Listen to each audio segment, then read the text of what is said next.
It's Mom and Pop Video Shop.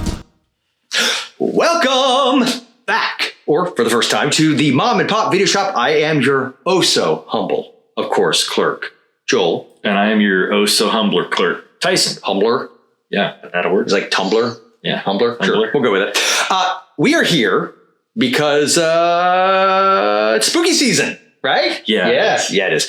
No matter how shitty everything else is, it is spooky season, and you can't take that away. You can't take that away from me. No, you can't. So quick backstory for the three of you that have not heard this a million times. We do something called Spooky Flicks Fest every year. It started with Forgotten Flicks, which was my first podcast. It started back in 2011. So we've been doing it for a minute with 14 years, 15 years. I don't even know. Figure out the math on that. Back when it was like library. Yes, exactly. You had like Foley artists. Yeah, exactly. We're on a stage. Hey, welcome to Forgotten Flicks. Welcome to Forgotten Flicks. So we did it back then, and every year we've done it. That's like the one thing I can say consistently. We've never missed a year. And typically what we do through the years, it's gotten either crazy, like we did multiple things on multiple days throughout the entire month. It's now, I think, in a more reasonable space where we actually have something coming out on this channel almost every single weekday in October. That's awesome. Except for maybe Tuesdays. It's still up in the air on that. And just so I don't forget, say this by the end, we are going to be doing a live stream watch along every Thursday, because I'm trying to get us into the habit of actually doing live streams more regularly. And we're going to do one every Thursday starting October 9th. So when you see this video, it should be this week, I think. This drops on a Monday. I think so. So October 9th, if you're seeing. That's some Doc Brown.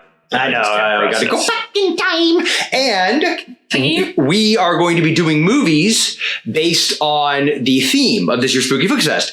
However, the movies that we're covering, we're not going to do the theme. Good. I thought you were leading in. I'm like, I thought you said I didn't have to. No. You do not have to, because I got to think about it. So the theme of Spooky Flicks Fest is techno horror. It's not this kind of techno.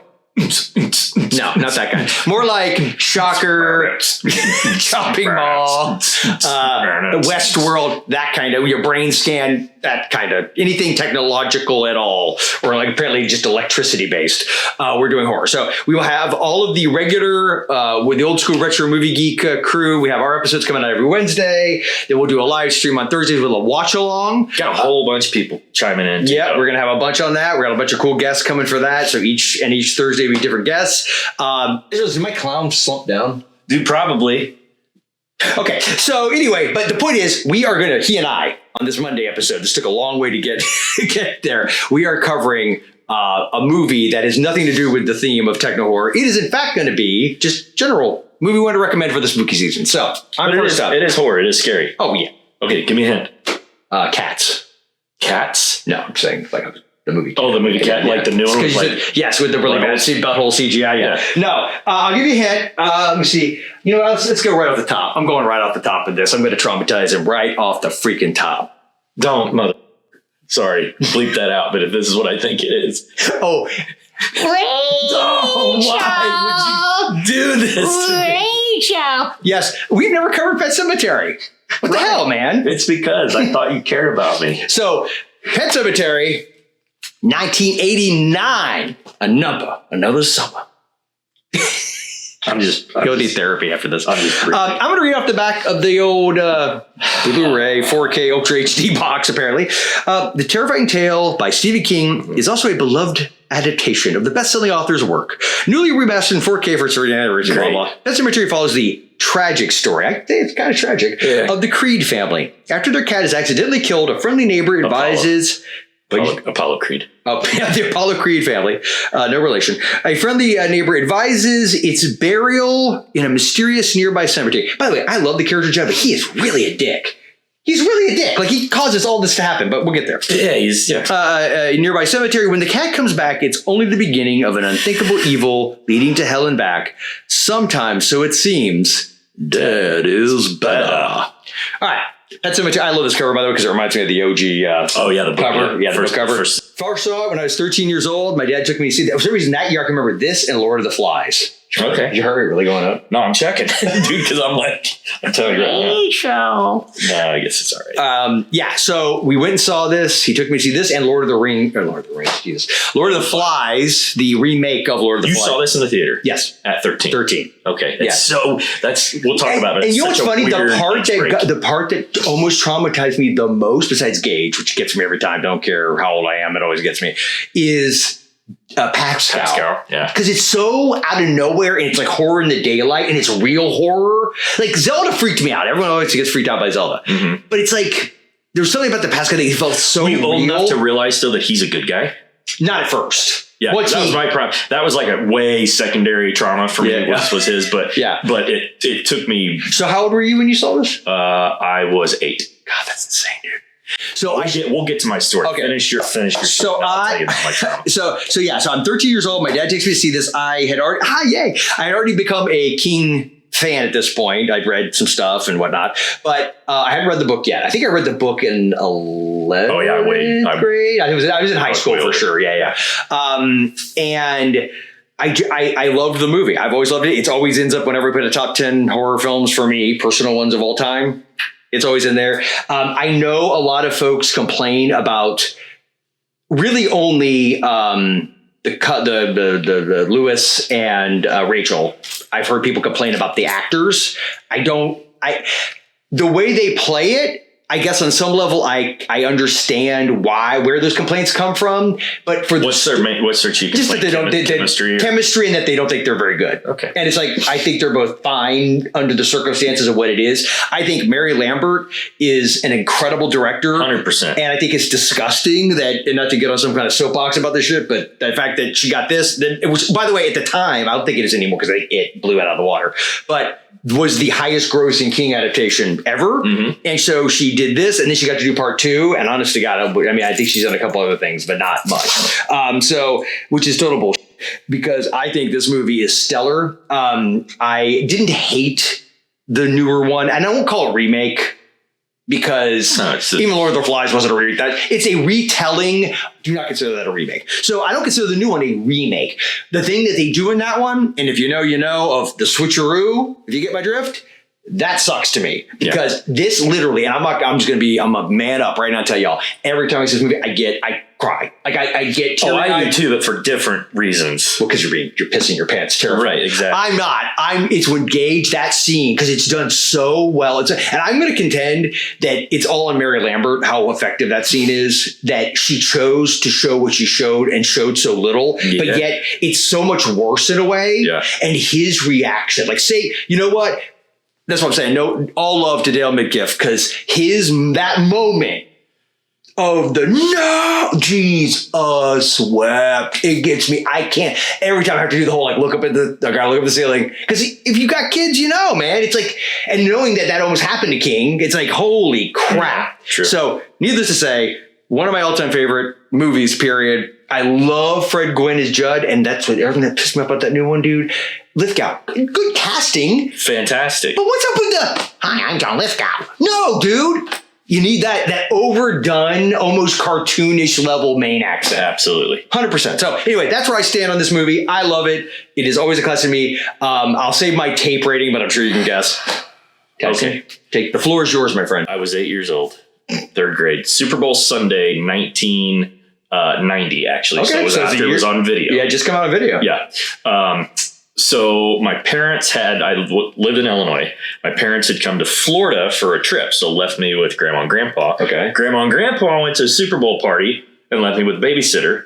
And the babysitter, in their infinite wisdom, says, "Hey, he's 8. Pet Sematary, dude, we watched it, and and we'll get it out there. I think me as well. And I thought I was a lone man on an island until much older, but Zelda, I am part of that camp that absolutely, literally 100% traumatized me. I should have had therapy and didn't. That night, I couldn't sleep. I was literally hallucinating, like her being in the room with me. I had school, so it was Sunday, so I had school Monday, 3rd grade. I go to school. Oh my God. I went to the bathroom. It was one of those where I was just like, raised my hand. It wasn't a bathroom break. It was hey, I got to leave the classroom. Threw up in the bathroom and came out. I'm like, I got to go home. I can't. So I left school. I'm talking years. I had weird things where for the longest time, my sister and I had bunk beds, and I could not sleep. I always had to sleep facing the wall, like wherever. Why would you want to put your back on her? Dude, because I was scared. I just didn't want to see anything. I just needed a wall. I got you. So, like even hotel rooms and stuff, like I just naturally would pick the side of the bed that was closest to. It got so bad that at that age, because in the Midwest, it's what you do in the 3rd grade. You are on a riding lawnmower as a child, and you mow the yard for your grandparents. But I would be out mowing the yard and would like hallucinate, like just see her. Like now, this is before like woman in the yard. Were you doing acid at this time? No. Okay. Dude, I would just see her standing in the middle of nowhere and like get the sweats in the middle of the day. So 1990 was the first time I saw it. I've only seen it twice in my life. I was 33 years old the next time I saw it. So what is... That's like... No, I was 39 years old because it was 30... I think it was 33 years later or something. 31 years later. Okay. So it was a 31-year window. Really watch it again. Man, you know what? I was good the second time too. It still gets me every... Now, here's the thing. I've read the book. I respect your love for it. It is a great movie. It's, in my opinion, the scariest movie I've ever seen, obviously. Oh, yeah. So that's legit. Like, because you hear people like, oh, I couldn't sleep. And for a day or two. This was years. This sounds like literally like this might have actually be. This gives definitely credence to the whole don't let like a little kid see this. Yeah. Well, but it was, blessing and a curse now, even at that age. And we've talked about all the crazy shit that I've watched. Nothing compared to you. See what I did there? I do. Anyway, the point is, nothing compared to the Pet Sematary. So I'm like, yeah, bring it. All right. I'll watch whatever it. Well, I showed it to my kids this time. They've never seen it. They're freaking out. Well, because they had always been wanting to avoid it mainly because of your story. Oh, really? Yeah. They're like, Tyson said it's wrong. I said, yeah, he was like 7 or 8 when he saw it, to be fair. Yeah. Exactly. And so, but now they're all like, all right, fine. I finally got them all to be like, all right, kind of begrudgingly. Yeah. They loved it. Yeah. It did not freak them out nearly as much. Now, especially when Rachel first came on, Connor goes, that's it? That's what got him? And I'm like, well, first off, dude, you're 17 now. It's kind of a different thing, okay? But secondly, they said, just wait. I'm like, just... But here's the thing. So I always figured at the beginning, Rachel, it's weird, it's uncomfortable, it's gross, it's sad, but it's very like, it's when she's telling the story. Mm-hmm. That part's messed up. It's later when she pictures her, and then obviously later when she's you're back. Yeah, she's in the corner. Yeah, that whole thing pops up. That's when they were like, bitch. Oh, okay, this makes more sense. Well, I'm like, but I've talked in front of rooms of hundreds of people on panels before, like, oh, what scares you? And it's because of this movie, it's sickness and loss of control and helplessness. And it probably also explains the whole elderly thing. Yeah, because it's that being so... And this is me pouring my heart out here for the folks at Mom and Pop Video Show. That is my genuine, like, just that loss of... Yeah, if you ever want to get under his skin. You know what I mean? Sickness and inability to take care of yourself. Yeah. And I'm telling you, it stems from... 100%. It stems from that. Total makes sense. Yeah, totally. And look, I honestly can't, because, like... I'm very weird this way. I mean, I'm weird in a lot of ways, but I'm really weird this way that I typically like more fun horror movies, and I wouldn't call Pet Sematary fun. Yeah, we were talking about, I was watching, we have another film coming, we've got another review coming out. I don't want to reveal what it is, but we talked about how bleak it is and how bleak the ending is. This one's bleak as hell too. Yes. Think about it. Oh, totally. And I think what it is this. And honestly, that other one, you could argue this as well. When it's bleakness because it's a tragedy in that classic drama sense of what a tragedy is versus wallowing in it. Does that make sense? It ends the only way that it possibly 100%. It's the monkey's paw story too. So that's basically what it is. Absolutely. Hell, monkey's paw ends, I think, on a higher note than this thing does. Mm-hmm. The very ending of this, the kiss that is really disturbing. That got them like, oh, I always forget like the gush, like you get the ooze. Yeah. I mean, the story is a brilliant retelling of the monkey's paw. Yeah, it is. The story is fantastic. And for those who don't know, I think, wasn't this the book too that his wife told him? I was going to tell you, you might want to just put that in a drawer for a little bit. What? No, I thought you were telling me not to bring it up. She read it, was like, because I think it took him. This isn't the Carrie story that was thrown in the trash. Yeah, she knocked the cigarette ashes off. Yeah. This was let's just sit on that. And we think about it. She was like the one who's telling him, "Oh no, you should publish all this stuff." When you threw something at her, that she's like, maybe this one goes too far. I don't know. Yeah. But it's a great book, too. The book is fantastic. I have a first edition of Pet Sematary. Oh, that's cool. I was post-college before I could bring myself to read it. Yeah. I like the book a lot. And I also think, too, in the book and the movie, I think the whole thing with Gage, you think on paper it shouldn't play up. No pun intended. It shouldn't play well. I still think it's effective. Like, I just think there's the way they use a combination of animatronics and the kid and just and that kid's performance. He's like, what, 5? Yeah. It's insane. The cat, for that matter. The cat's performance. Yeah. That cat's insane. Like, they got to do what they almost made me go, did they hurt the cat? It influenced the hell out of me. The first like real book that I ever wrote, Barker Marsh, the main end story Wendigo thing. It's like I lean heavy on, because you forget about that too. It's a totally driving backstory of Pet Sematary is a Native American folklore story. Yeah, and also I think this is the first King adaptation actually shot in Maine. Yeah, correct. Yeah, so I love it. Can't recommend it enough if you're into that kind of thing. But for the spooky season. Oh man! Did we kick? Yeah. I think we kicked it. I think we kicked it off. Look, and I'll surprise you here. It's a 5. It's a 5 taper. I'm just. I'll have to wait another 30 It's minutes. a 5. It's like you could appreciate something and call it a 5. And I can do that too, where it's like, I can appreciate that movie. I may never watch it again. Let's know what you think.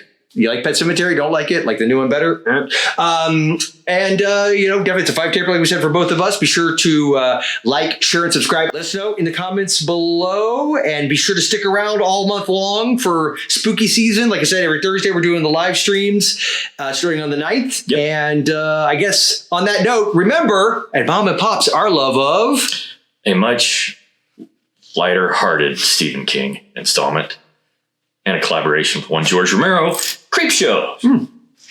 Never stops.